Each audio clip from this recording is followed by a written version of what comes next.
Ladies and gentlemen, I welcome you once again to the Blue Collar Psychiatrist. Before we begin, it is important that you understand that the information that I give in these videos is aimed at a general audience. I am not establishing a doctor-patient relationship with any of the viewers out there. Should you need help with any psychological problems, I suggest that you place yourself under the care of a qualified, licensed psychotherapist in your area. And that reminds me, how do you start the whole process? First, you have to know why you're seeking psychotherapy. It must be crystal clear in your mind as to what issues you would like to work on, how you would like to improve yourself, and what would be the best final outcome. Next, let's select a psychotherapist. My first choice would be to ask a primary care physician who knows you to give you a recommendation. That would be the first choice. Second choice would be to ask other people that you may know and trust.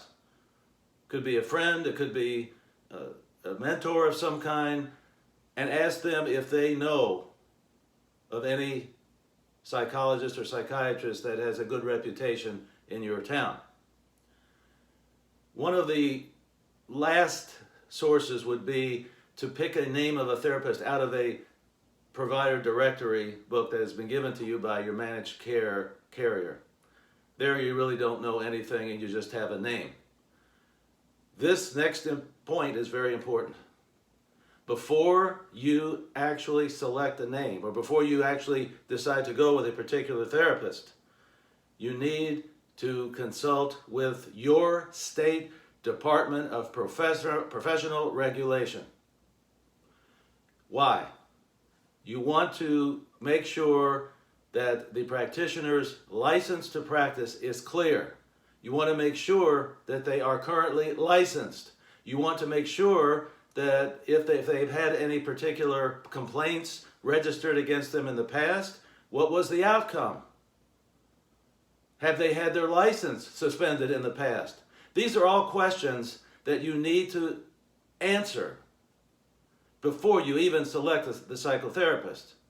If the results are not good regarding the above questions, then you need to move on to another therapist who has a clean record. So now that we've talked about the selection, let's move on to the next part of this video, and that is the interview. You need to interview your therapist or your potential therapist as to what your situation is, what your complaints are, what your problems are, and what treatment recommendations he or she might have for you. You need to ask, do you have experience in treating a condition like mine? Remember, in the first session, the therapist is not only evaluating you, you are evaluating the therapist. You want to make sure that this person has the requisite training to treat your condition, and most of all, the experience in treating other people who have similar issues. Once you then get into therapy, your next process would be monitoring. How are you doing? How are you doing over time? Are you getting better? Or are you just not doing anything? Just the same as when you came in?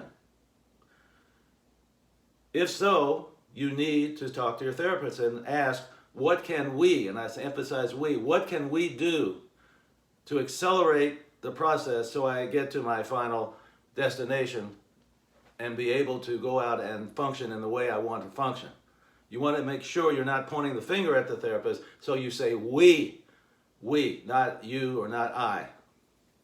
Next, if you do not believe that you are making any progress whatsoever, then you have to make sure that you have another therapist already perhaps lined up, that you start checking around.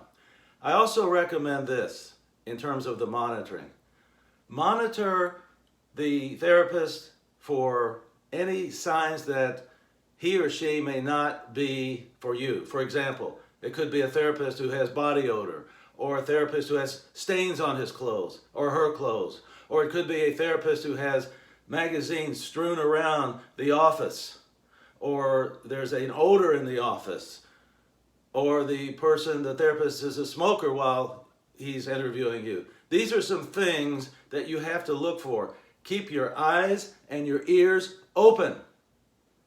And if you see something that's not right, let your conscience be your judge. To me, if I found something that I found totally objectionable, I would make a hasty retreat toward the door. Because you're paying your good money and you want therapy of the highest quality from a professional, not from somebody who's just going to sit there and shoot the bull with you.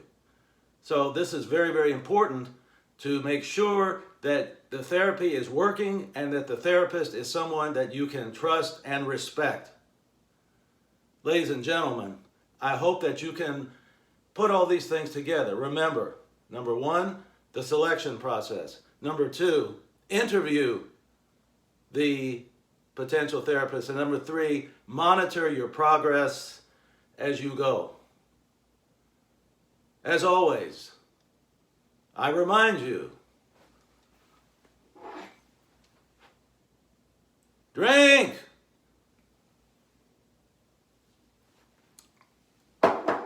And drink abundantly from the fountain of life. See you next time!